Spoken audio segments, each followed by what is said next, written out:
Good afternoon, everyone. Bill Rentschler in the 1011 Now streaming studio with sports director Kevin Sjuts. We're tripping out of the gate. Our supers aren't working right. There we go. Well, try again. Is this what we call a false start? This is a false start. This is most definitely a false start. I don't know. The computer just doesn't want to work today.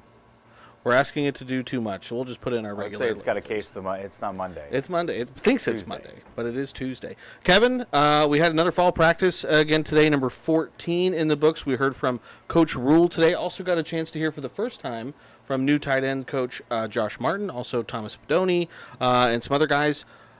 And practice today was open to the media, so you were down there. Chase was down there. Kind of give us your 40,000-foot view. What'd you see today? What'd you hear? Anything interesting that caught your eye today? What I saw was a lot of work on the special teams. I saw a lot of work with the quarterbacks and the tight ends. That's a group that obviously Josh Martin coaches, and it's got a ton of potential. It's unproven at the moment outside of Nate Borkircher, but Thomas Fedoni coming off back-to-back ACL injuries. And Fedoni's a large guy. Though he hasn't played much football collegiately, he's definitely spent a lot of the time that he's had in a college program at Nebraska working on his body. And he's hungry. And he is one of the guys that this coaching staff is really targeting as a potential game changer in Nebraska's offense. It sounds like he's made a ton of plays in the red zone. They can throw the ball up to him, and he can go get it. He's a big body. So not to spend too much time on Thomas Fedoni, but he was one of the main themes out of Nebraska football practice on this Tuesday. But overarching, what are my big takeaways? Special teams, quarterback tight end work, and then Garrett McGuire never lacks in any energy. Yes. Well, he's what, 25, 24? 25 years old, yeah. Yeah, so he's full of life. Again, staying late at the office, there early. Again, will be interesting to watch his wide receivers this year. Matt Rhule today again spoke for 10 or 15 minutes or so. One of the things that really jumped out at me, he was talking about running the ball. He talked about how demoralizing it can be to have an opponent run the ball in on you, and then how demoralizing it can be for your opponent if you're running the ball in. So big emphasis on the run game so far this fall camp. Yeah, and Nebraska had some good options in the backfield with Gabe Ervin. He also likes Ramir Johnson, Anthony Grant, Quentin Ives, Trevin Lubin.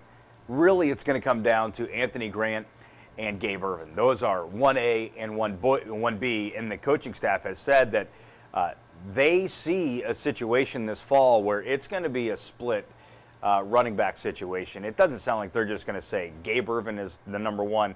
He's going to get 95% of the carries. I think they're going to have distribution. And let's not leave out Jeff Sims, even though he's the quarterback. Jeff is going to run the ball for Nebraska a little bit this fall, and they should, because he's a pretty big guy. Interesting, you take away the running backs element of Matt Rhule's interview.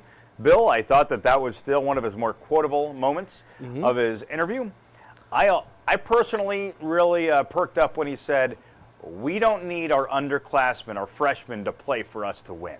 They have enough upperclassmen that are game ready and experienced that's who they should really lean on. That doesn't close the door for some of the freshmen and other newcomers that they can't get on the field. But from an immediacy standpoint, as this coaching staff looks at what the depth chart might look like for a Nebraska season opener on August 31st, that was my takeaway, is that don't expect to see some freshman or somebody who just came into the program to have a lot of ones on the depth chart. It's likely going to be guys who have been in the program, and maybe a little bit bigger, and then maybe midseason we'll start to see some of those freshmen, redshirt freshmen, possibly sophomores, work their way up, because they're going to get some opportunities. Oh, yeah. But the focal point of Nebraska's roster, I get the sense right now, especially after hearing Matt Rhule say what he did today, it's going to be some of the upperclassmen on this team. And it also means that he inherits a team that has some skill, and they have pretty decent football IQ. So that's kind of the way they're going to position themselves right now. I'm not shocked by it. No. But it's interesting to hear him say that, because if you go back to February when Nebraska finalized its 2023 recruiting class, there was a lot of optimism for the guys that they were bringing in. Granted, there's a number of transfers, but there was a very healthy number of freshmen. And a lot of people back in February saying, I think he can help us right now. I think he can help us right now. Sounds like game one. maybe not. Let's not just the go with the case. guys that have been here a while. Yeah, because that was the second thing I had actually written down, was that maybe he tempered the expectations on those freshmen, saying Minnesota plays grown man football. Sometimes these freshmen can just put pressure on themselves to not make a mistake, Yeah. and that's when mistakes happen. And the older guys know that that's just the way it is, and so they don't have as much pressure. And it's also interesting because some of the hot names at fall camp Have been the freshmen. They've been some of the freshmen. Eric Fields has been getting a lot of run over the past week, and he's a defensive back that Tony White really likes. But again, they like him, but it seems more a little bit long-term projectable-like. In terms of the Minnesota game, you might be better suited having a Tommy Hill back there. Or, you look at that defensive backfield, Marquise Buford, Malcolm Hartzog. They have a lot of guys with game experience that they're going to lean on them more than on Eric Fields. Malachi Coleman is another name that comes to mind, and Ethan Nation. That's one of the other hot names. Yeah, he was for today. Nebraska. So, again, you can watch the full Matt Rhule press conference, again, on 1011now.com, also on our YouTube channel if you missed it.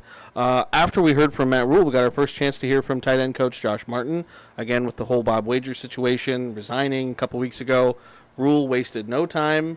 Martin was a special teams analyst on the staff, and then immediately promoted to tight ends coach. He's done it before. What were your first impressions of Josh Martin today? Really like Josh Martin. Seems very casual, very confident in his coaching ability, and I love the fact that he shared some stories with us too. He didn't need to, because we're getting to know Josh Martin, and he's getting to know the media as well. And he seems a little folksy. And he said that he was looking to coach this fall, maybe in Texas. That's where he's from, the Dallas area. But a few, I guess, jobs he was maybe hoping to get fell through. They didn't happen.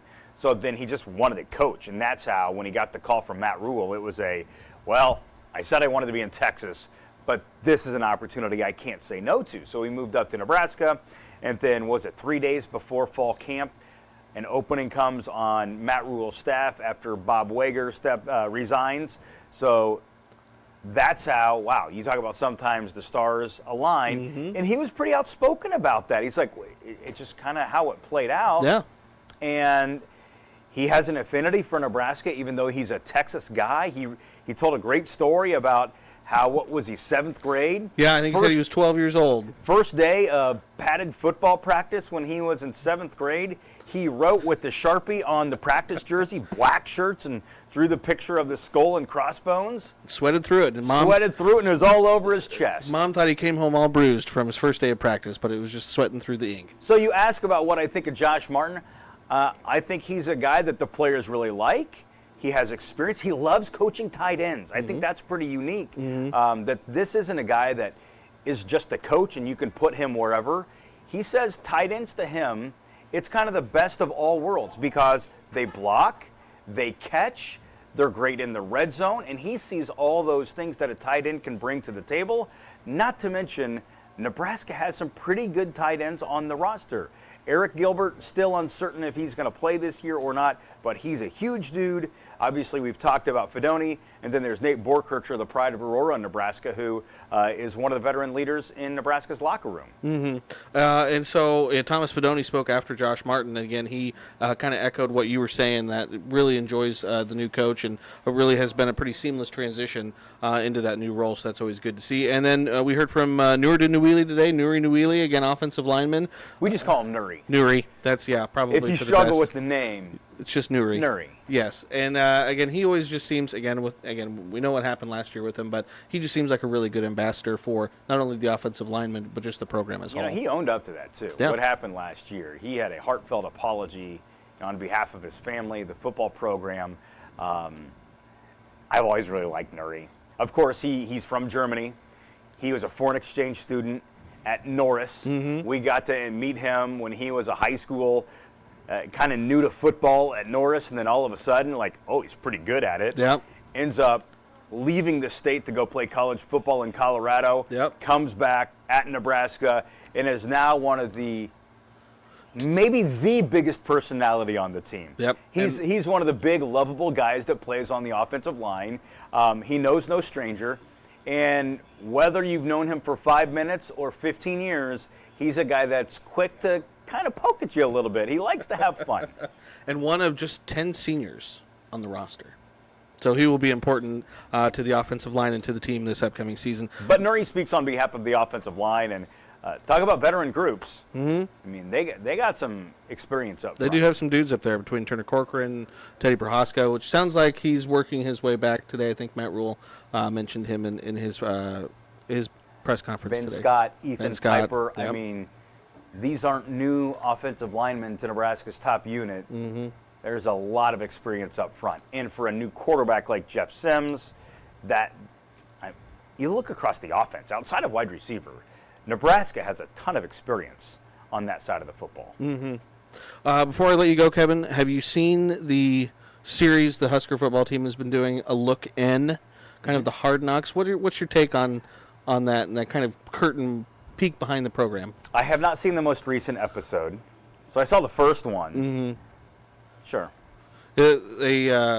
I watched the one that dropped last night. A lot of Ethan Nation, Funplex water park visit. Lots of guys going down the tube, down the slide. I think it's a cool thing, kind of just a peek behind the curtain and into. I'm kind of indifferent on it. I guess it's great. You know, if it's helping fill the void as you await the football season, great. It's never happened before, so it shows that Matt Rhule is comfortable with having something like that happens. If you're going to ask me a question, I'll ask you one. What do you think of the new alternate uniforms they're going to wear this year? I appreciate they didn't go over the top necessarily with it, but I did not know that the first uniform they ever wore in Memorial Stadium was blue. Yeah. And producer Brett Baker, just sitting across the room here, he put out some images of all blue uniforms, blue ends on the helmet. And I guess I kind of, if they're going to do it, because it's just blue kind of outline on the letters, maybe just do the whole thing. Just go blue. You wanted them to go blue. All in. Go blue. Yeah, all in. That's right. Go blue. So, but it's better than other alternate jerseys we've seen in the past, I will say. And if anybody is listening or watching this, they have no idea what we're talking about, go to the website, 1011now.com. You can see pictures of the alternate jerseys. Mm-hmm. They are red. They are red. They have stripes on the sleeves. They do. They have some text in there, which special patch. Which correlates with some of the scripting that's on the side of Memorial Stadium, obviously in tribute to 100 years of Memorial Stadium.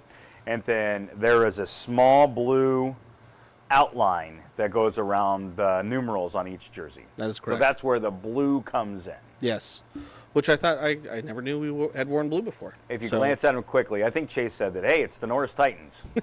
It does. I had seen someone saying the J-Skers have infiltrated us so much now that there's blue on the Husker uniforms. Anything else we need to mention before we let everyone go for today? No, Nebraska keeps on practicing this week. They have workouts again Wednesday and Thursday. Then Friday is our next chance to be around the Nebraska football team. And there's talk of Minnesota today, Bill. Ooh, yeah.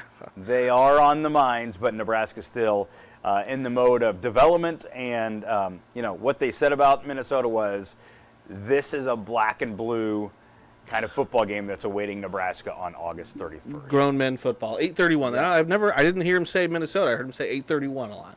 Okay. So we'll again obviously have all the coverage for that. Kevin will have highlights and reports coming up tonight at 6 and 10. So Kevin, thanks so much for jumping in again today. Again, as always, keep it tuned to 10-11, both on air and online, for all the latest news, weather, and sports, and for all the latest Husker content. Thanks for joining us, everyone. Have a nice Tuesday.